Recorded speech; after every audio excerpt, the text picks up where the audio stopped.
Hey guys, VTech here, Blueberry Hill. So this video is from May 17th to the 22nd. We're mostly starting the 2x4 work. We didn't install the doors yet, but we're continuing on the we're doing the kitchen, our master bathroom area, actually the entire bedroom bathroom area, and then the other bathroom, so we can get cabinet work kind of started on that. Here you see Angie doing some chisel work to get the ground nice and flat so we can get the sill plate down.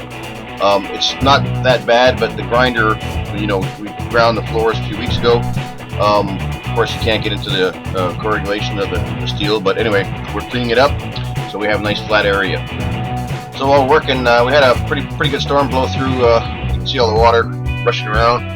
This wasn't bad as the other one, but anyway, it's been pretty rainy for days. And I had to move indoors to do a little bit of plasma cutting and stuff. I'm making brackets so I can hang the roof joints, ceiling joints rather, in the kitchen area that'll span the 16-foot area. So what we're doing, I'm using the end cuts from the containers. They're a lot thicker than the walls, and we'll show you that in a minute. While I did that, I finished those up, and then we started putting up the kitchen walls. It goes pretty quick. You just stand up just a 16-ounce center. We're kind of overdoing that a little bit because we don't really need to do that kind of structure, but none of these walls are holding anything up except for sheetrock. So we just wanted solid. We're going to insulate these walls as well for sound. We did that in the other house and it worked out great. So making the stud walls is pretty straightforward. I have a really nice DeWalt beveling chop saw, and it's actually working extremely well. It makes super clean cuts, nice and true. So we're just making the walls on the ground, standing them up, shoving everything in place, making sure it's plumb and level, and off we go. So this went fairly quick. It's just a matter of cutting down the 2x. I ended up getting everything 8-foot 2x and cutting them down. Our stud walls are actually 93 inches, so we're cutting all those down to 93, and that gives us plenty of room to put a 2x4 on end as a ceiling joists, and you'll see that in a second. So this went fairly quick. It got nice and warm in there too, because when it was raining we had to close the window, so it's pretty steamy. That's why you see me in my little muscle shirt there. So we made pretty quick work of this, and in a few minutes you'll see it was a heck of a storm. We were working on this. We're expecting a pretty good storm to hit in. I'll probably show it to you on my phone, nice and red radar. And we lost power soon after this, so we basically did nothing. And I think we had power out for about 3-4 hours. So we went into the pop's place and had dinner, came back, and power was on by that time. So anyway, we had to quit working right after this. I guess I could have got the generator, but it's dark in there, so we didn't bother doing that. But anyway, it was pretty easy peasy. Right there, what we're doing, that's actually the closet area. And I think we put on one more piece, and then boom, the storm hits.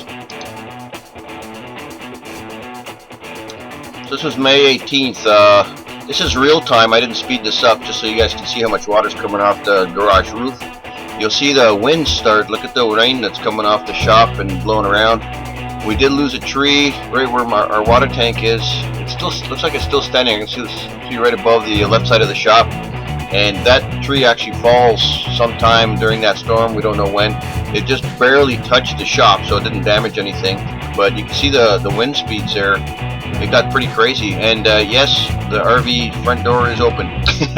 So that was a little wet when we went in there. But anyway, it was pretty interesting how much water fell. You can see the runoff. I had a lot of questions about the driveway. It is angled a little bit, right? But you see no water coming into the garage, even with this kind of water amount. It does run off to the left and right of the driveway, and the driveway has a small slope to it, so everything's cool. Anyway, tons of water.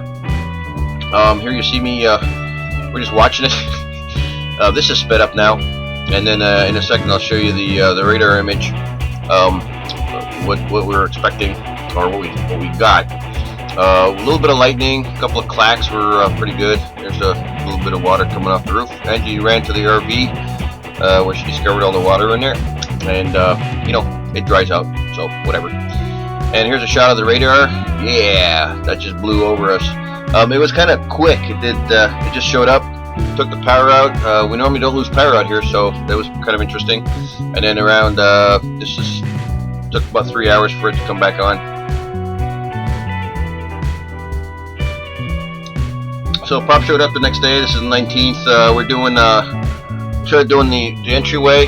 That's our first version of the door. I forgot to set up the video. Angie and I were discussing the size of the door later, and we revamped it. So it's actually a little bit less wide door, but it's taller.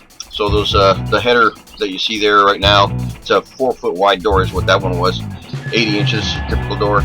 We took the header part out. It goes up to, I believe it's 92 inches or something like that, just below the upper stud wall part. So that's 93 inches with 2x on the ground. So around there.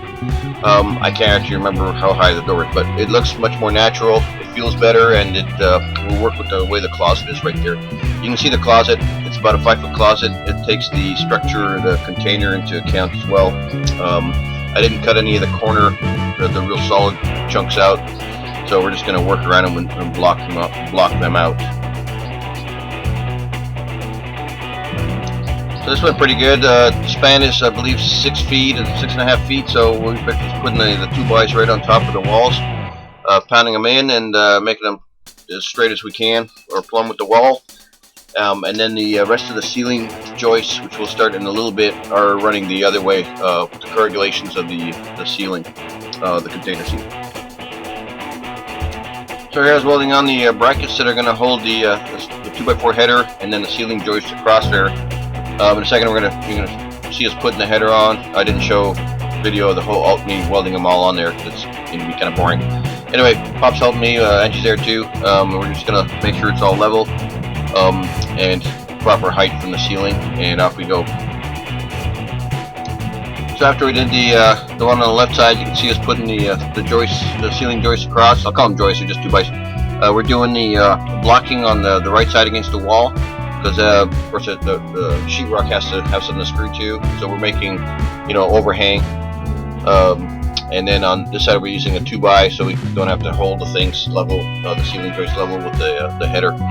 So position it, put a block in there to space it, and we're not even measuring where these things go. It's strictly done through the blocking. It's 14.5-inch blocks, and just keep moving along the whole ceiling. So pretty straightforward.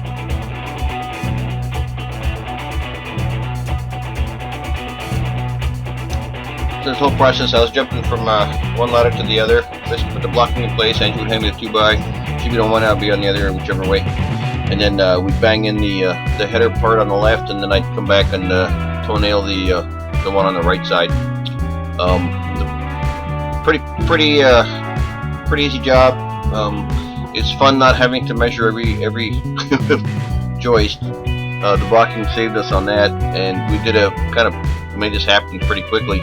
Later on, I actually welded this is our first ceiling, so I didn't weld everything on the bracket wise, but I'll weld the rest on in a little bit. I won't show you that on video. And then we start putting the rest of the ceiling up on that side of the containers. And then second half of this video, you'll see us doing the remainder.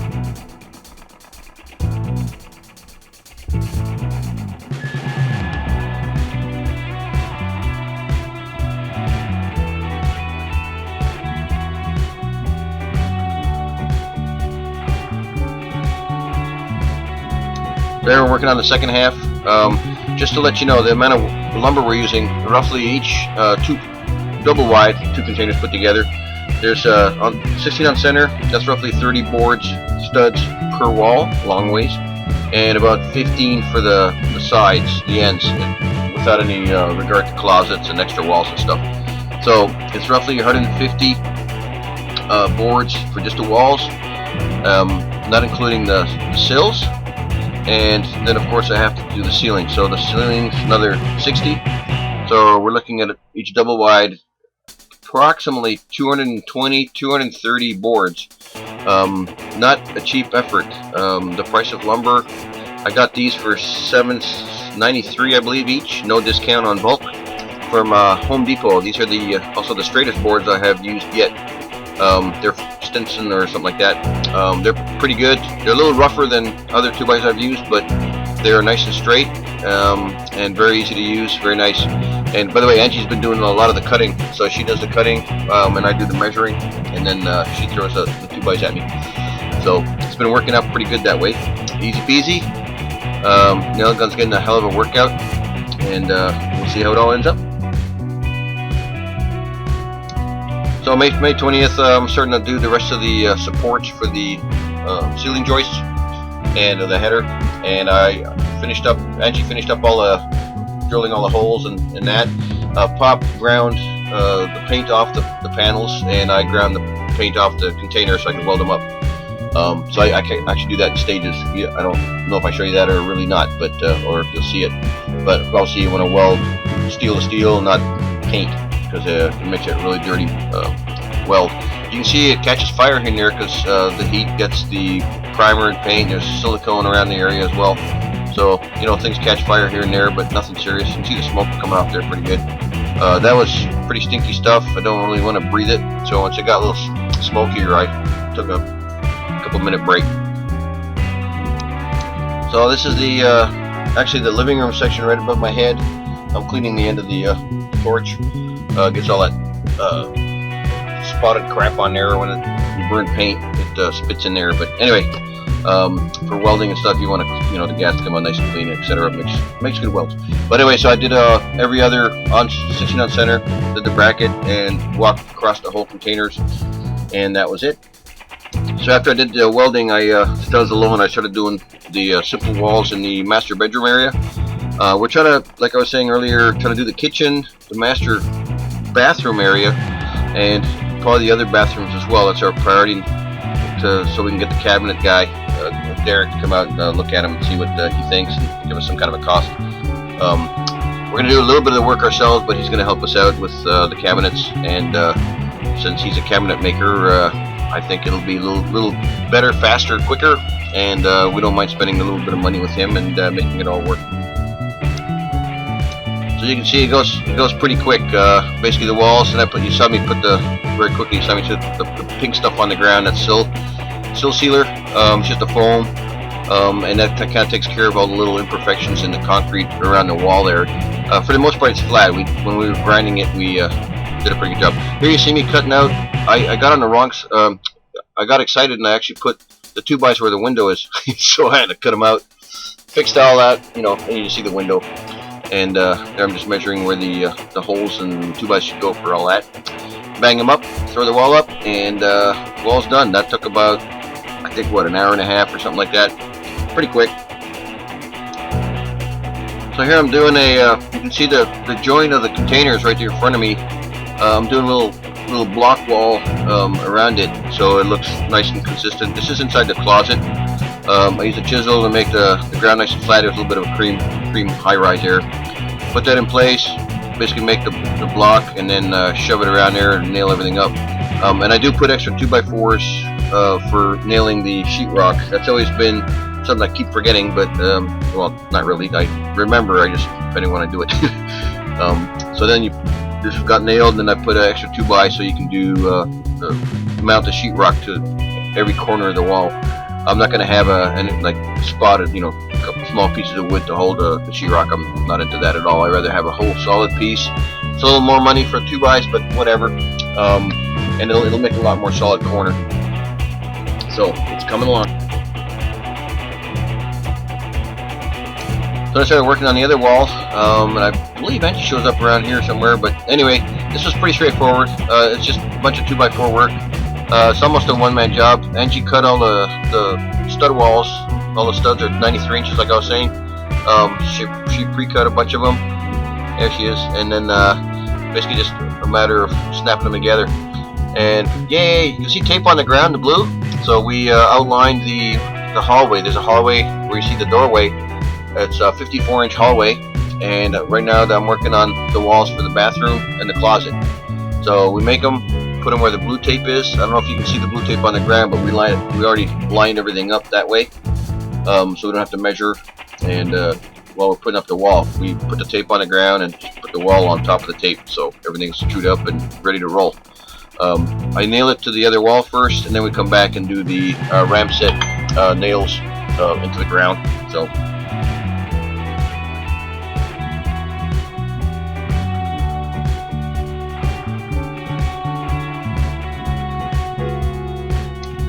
We went pretty quick work of it. Here's the second wall going up. So this is the bathroom is in the middle where Izzy's standing, our little old dog right there. and our bedroom is right closest to the camera, and then the closet is where Angie is right now. So it's fairly big areas. It's roughly 15.5 feet by 16 for the bedroom. The bathroom is like 14 feet, and I guess almost 12 feet wide. Here we're doing the final steps. We're securing all the bottom sills with ram set 22 cartridge nailing, 3-inch nails, so it's working out pretty good. So Pop came over on the 22nd, and Angie's here as well. We're doing the other headers on the second part of the ceiling in the kitchen. You can see my new tool in my hand. That's a 90-degree drill. That was the only thing I could figure out how to get the screws to secure the header on there. I'm sure there was a bunch of different ways I could have done it, but this was a very simple one. Each plate had 6 screws in it holding the header. I could hang from there all day long. I mean, we're just going to put wallboard up and a couple lights in there, so it should be pretty kosher. Here we're doing the header that goes on towards the kitchen side, but it's in the living room. And we're going to kind of have, you'll see later on, we kind of have a plate that goes up on the C channel that you see right above my head, that runs across the whole ceiling there. So more on that later, but all we're doing is we're finishing up the ceiling right now, doing the header, and next you'll see us putting up the a header on the, we're going to keep that wall as a container wall, the one right there. And what's going to happen is just going to get paint, and the wall that I'm on the right side, that's going to have a normal 2x4 wall. But where Pop is, that's just going to be a open corrugated painted wall, so steel. And what you see going into the garage, we're keeping that wall as well, so show off a little bit of the quality of the containers. So since we just had we had that 2x4 header screwed to the wall, every corrugulation that sticks out towards the 2x, we put hangers. These are actually 2x6 hangers. We didn't find the 2x4s hangers at Home Depot when we went there, so we got 2x6s, and we basically just nail those on, and then we throw in the ceiling joist, and we're good to go in this area. Pretty simple solution for just hanging them, so it's like a deck, you know. So it's pretty solid doing it that way. This might have, we could actually go back and put the hangers on every one of these ceiling joists, but there's not going to be any load on them, so there's really no point. This was just a good way to hang it on where the steel is, the steel wall.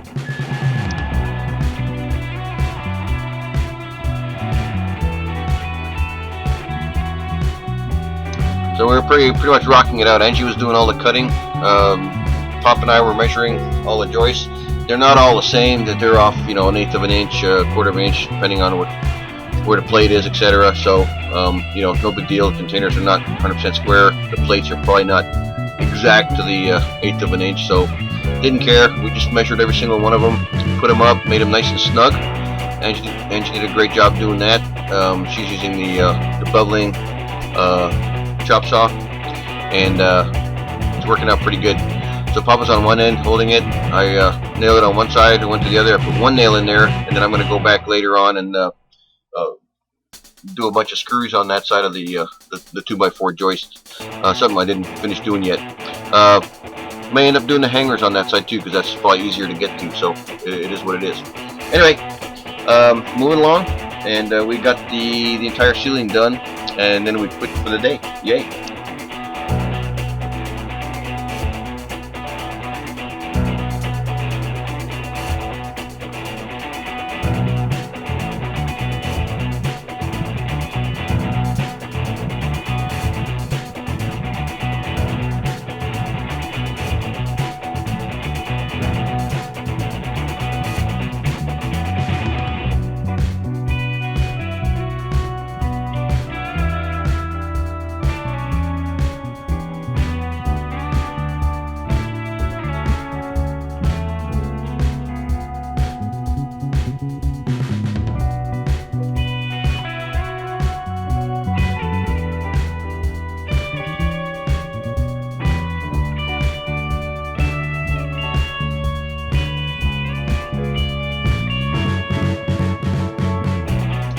So on this side, we're keeping, that's actually a pantry behind that wall.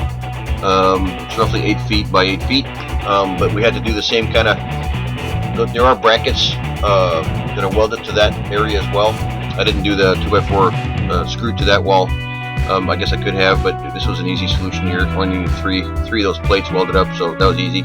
And then we put the hangers on there as well, and 3 more to go, and we're done for the day. So the kitchen ceiling, as far as we're concerned, is done. I have to go back and add additional screws to the inside header, where the container meets up. I only put 1 nail in for just holding it in place. So I'll be doing that. But aside from that, the ceiling is done. Then we're going to start doing finishing up the master bedroom, the whole double wide, and then moving on towards the other bathrooms again, because we're trying to get the cabinets kind of taken care of. We also need the cabinets kind of done so we can get our granite in place. We bought, I don't know if you recall, many moons ago, last October, we bought 4 giant slabs of granite at a huge discount from a friend of ours who was selling his inventory, and we bought them on the cheap, and the guy who's going to install them is holding them, and he's ready to put them in, but we need the cabinets kind of roughed in so he knows exactly what he's doing. He doesn't want to do it just for measurements, which kind of makes sense. Anyway, more on that later. Well, this is nearing the video, so I appreciate you guys watching. We're going to continue more of the framing, finish up the ceiling in the master bedroom area, and then we're going to start doing the other bathrooms again, just so we can get the cabinets kind of in place, and get our friend Derek out here to measure stuff up and give us some kind of a quote, and so we'll know what we're dealing with. Anyway, thanks for watching. We'll come back at you with some more videos. Hit the like button, subscribe, and we'll call it good. Right on. Anyway, thanks for the support. Appreciate everybody, the thumbs up and stuff. Great family help. More coming. And yay, pat ourselves on the back. We're done. Thanks, guys. Later.